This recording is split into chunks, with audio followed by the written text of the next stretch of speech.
Lección 53, nosotros command plus direct object pronouns. Tanana. Mandatos con nosotros más pronombres de objeto directo. So last time na pag-aralan natin yung direct objects at direct object pronouns. So ito yung me, te, lo, la, nos, os, los, las. Huwag niyo siyang i-mix sa reflexive pronouns. O kalimutan niyo muna, set aside reflexive pronoun, set aside gustar verbs. Baka malito kayo. Nasa direct object naman tayo ngayon. Okay? So, napag-aralan natin kanina, no? Yung command form, hablar, magiging hablemos. Comer, magiging comamos. Bibir, magiging bibamos. So, ito yung let's, no? So, ngayon, paano naman pag may direct object o yung object na tumatanggap ng kilos ng subject? So, for example, let's eat the pizza. Comamos la pizza. Pautos, comamos la pizza. Pag gusto kong sabihin, kainin natin ito. Let's eat it. Ang tinutukoy natin ay la pizza.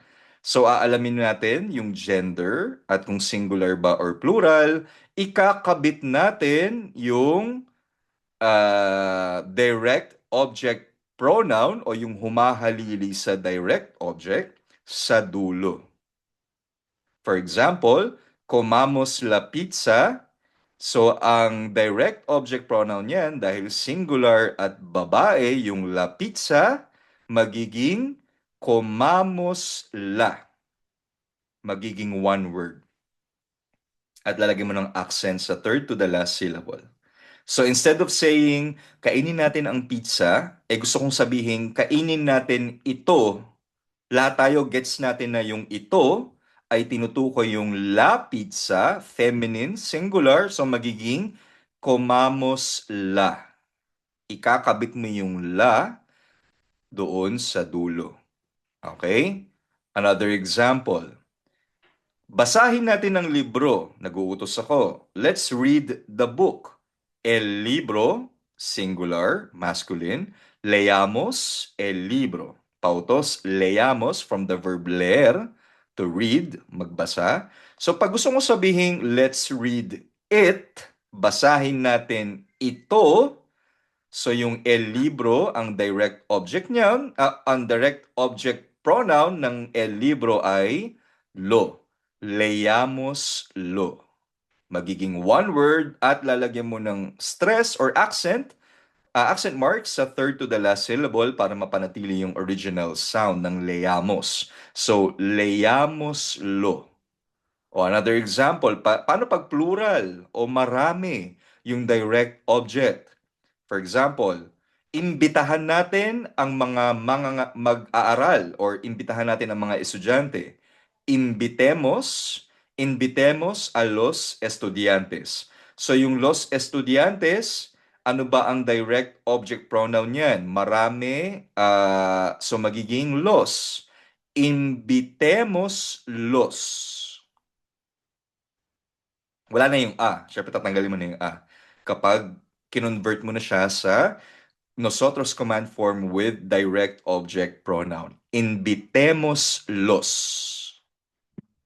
So again, bakit natin nilalagyan ng accent mark? Para mapanatili natin yung original stress niya. So 'di ba, comamos, nasa ma ang diin ng salita.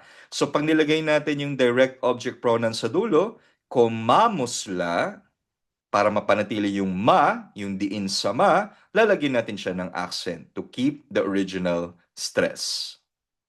Kuha? Ngayon naman, paano pag Regular negative? seat. Sige. What's your question? Basta, yung clue po nun, basta kung ano yung root word niya, nandun yung tinre. Kung ano yung, 'di ba dito napag-aralan na natin yung direct object pronoun. So, me, te, lo, la, nos, os, los, las. So, pag singular, masculine ang direct object, lo. Kapag, or kahit nga tao yan, basta lalaki na singular, or la, kapag babae or you, formal, or mapalalaki, ay mapatao o bagay na babae, la, tas yung los, plural, las kapag feminine, plural. Ayun. So, ikakabit mo siya dito sa, tawag dito, sa hulihan, yung direct object pronoun. Yun ba yung tanong mo? I mean yung stress, Yung, pinakatudong, laging sa root word yan. Yung ilalagay yung stress pag ganitong direct object. pag nilagay mo ng direct object sa dulo, no? Yung, for example, la, lo, los, las, bilang ka lang tatlo. Comamos. Mano mo naman, pakinggan mo. 'Di ba pag pautos, comamos, nasa ma, comamos. So para mapanatili mo 'yun, kasi 'di ba nga ang rule natin, yung nose rule, pag nagtatapos sa N, S, or vowels, nasa second to the last ang diin ng salita. So para mapanatili mo 'yun, yung comamos, yung ma, kasi kapag hindi mo niyan nilagyan ng asento, Hermano Dan, magiging komamosla yan, komamosla. So, kailangan mo lagyan ng accent sa A para mapanatili yung komamos. Komamosla. Nagigets mo? Okay, tama. Okay? So, pag negative, paano pag negative command? Pag, for example, huwag natin kainin ito. Ang tinutukoy natin, la pizza. Yung pizza. O, diba? No comamos la pizza. Huwag natin kainin ang pizza. Let's not eat the pizza. Paano pag gusto kong let's not eat it? Wag natin kainin ito. Negative, may no. So, ilalagay mo yung direct object pronoun sa unahan. No la comamos. Hindi mo siya ididikit sa dulo. Ilalagay mo yung direct object pronoun sa unahan ng command form. No la comamos. Another example, huwag natin basahin ang libro, no leamos el libro. Pag gusto kong sabihin, let's not read it, huwag natin basahin ito, no lo leamos. No lo leamos. Ilalagay mo yung direct object pronoun sa unahan ng command form after ng word na no. Okay? So, other examples. So again, no, pag positive, yung command na may direct object, idudugtong mo yung lo, la, los, las, kahit yung mete, ayan, etc., sa dulo. Comamos la. Ayun. For example, pag negative naman, ilalagay mo yung lo, la, yan, yung direct object pronoun sa unahan. No la comamos. So other examples, estudiemos la lección, singular feminine, magiging estudiemos la, with acento sa third to the last syllable. Pero pag negative yan, no la estudiemos. So no estudiemos la lección, no la estudiemos. Another example, hagamos la tarea. So let's do the homework. Magiging hagamos la. Pero pag negative, let's not do it. Ang tinutukoy ko ay la tarea or assignment. No hagamos la tarea, magiging no la hagamos. Gets? So ang common mistake sa mga beginner, una, wala yung accent, yung sinasabi ni Bradan kanina. Comamos la. Pero pag sinulat mo yan, dapat merong asento sa third to the last syllable. Mali rin yung no comamos la. Mali yan.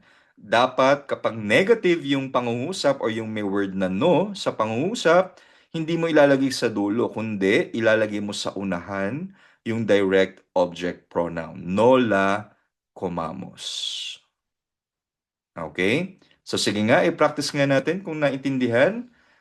I-convert natin yung mga pangungusap na ito na gamit na yung direct object pronoun.